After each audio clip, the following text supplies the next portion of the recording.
All right, we've talked about expander mandrels in the past and, using it for expanding necks. But you may have also heard about gauge pins. So gauge pins are a machinist tool. You can get them in thousands and thousands of sizes in different classes, if you will. But they are an equally efficient, if not more,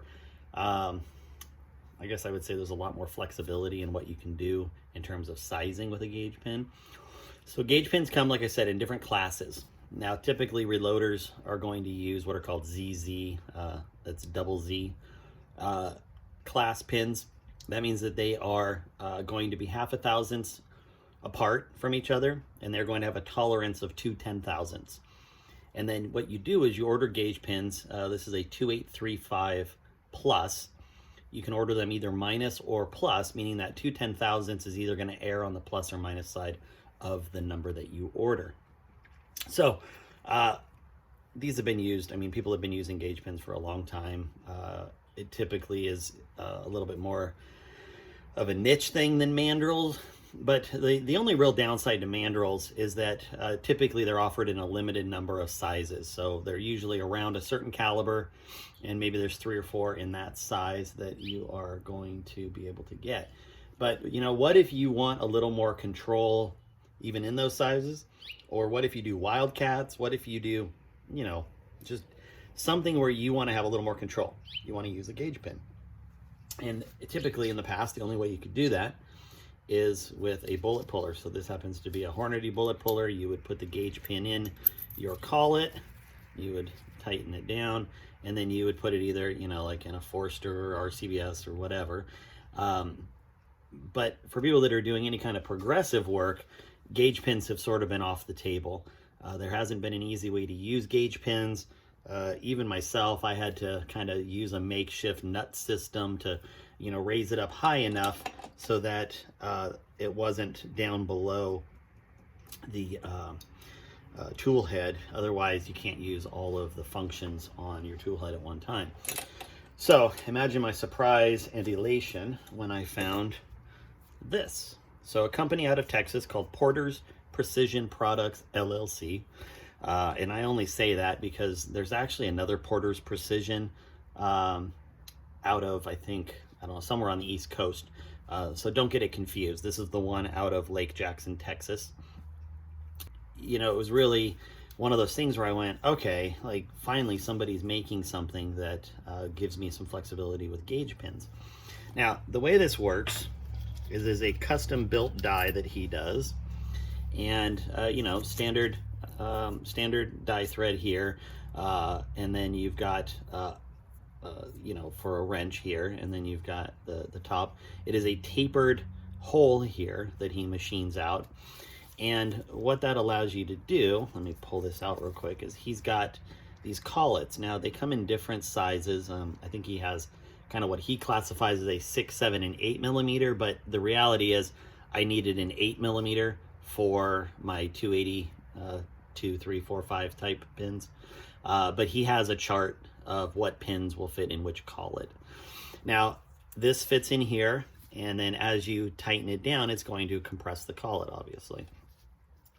Now when you get this, there are instructions with it, and what you don't want to do is just put the collet in, put this on top, and start tightening down. That will absolutely ruin this thing.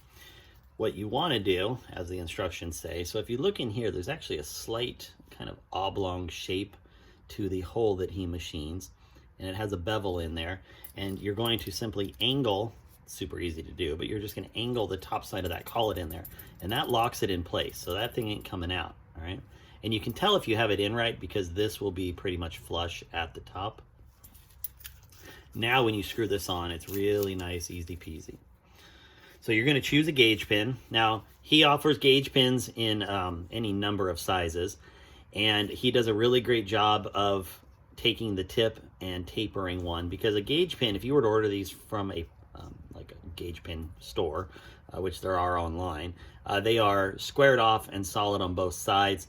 If you have a lathe, obviously you can chuck it up and do that. There are some guys who try to do it on a drill Not to make myself a complete idiot, but this is what happens when a guy takes a drill to it. While not bad, it's not exactly what I wanted. So the function of them coming pre-tapered and all uniform is really great. So you're going to put your gauge pin in. Now I just put my finger at the top here to hold it from falling out, and I'm going to hand tighten it. Okay.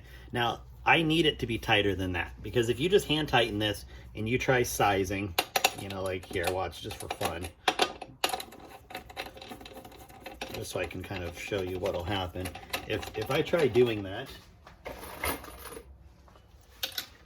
I'm going to end up shoving the gauge pin out the top. Okay, so see, now that doesn't mean that this isn't working or doing its job. It just means that this isn't tight enough. So what I do is loosen it up a little bit, and you can actually use a piece of brass to raise or lower the gauge pin if you want. And you know, I'm sort of weirdly OCD, so I will tighten it down while the gauge pin is right at the top.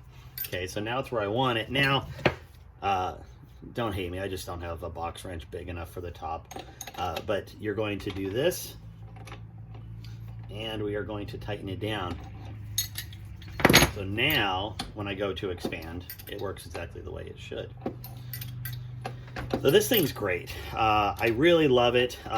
You know, typically, you may not know exactly where you are sizing-wise. What I'd recommend is, you know, especially on something like this where I have the progressive, where I've got a little shelf here that is essentially where my shell plate is, I can take that.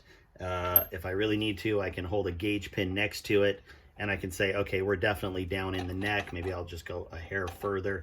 But keep in mind that the collet is going to be kind of near the top of where the wrench area starts, right here, where it's squared off. So I don't want to go too high, or I'm going to potentially damage the necks on my brass. So we just want to make sure that that goes up. I've got plenty of play in my arm when I'm done, so it means I'm good to go. And now I can expand like a champ. So, you know, I don't know why there hasn't been a product like this on the market before. I know a lot of precision shooters that, you know, maybe say they use mandrels but really use gauge pins. And I know, like I said, a lot of them are using a regular bullet puller to do it. But this thing is amazing. I'm super excited. And it's just one of those simple tools that I just feel should have been around longer ago. Now I can actually leave my bullet puller for bullet pulling, and I don't have to monkey around with trying to rig up something on my progressive press. So, you know, if you're looking for a way to use gauge pins, you want to have more flexibility, versatility, whatever you want to say. You want to order a ton of gauge pins in plus and minus sizes, and, you know, really tweak your necks. Check out Porter's Precision products out of Texas, and order yourself up one of these dies and have some fun with it.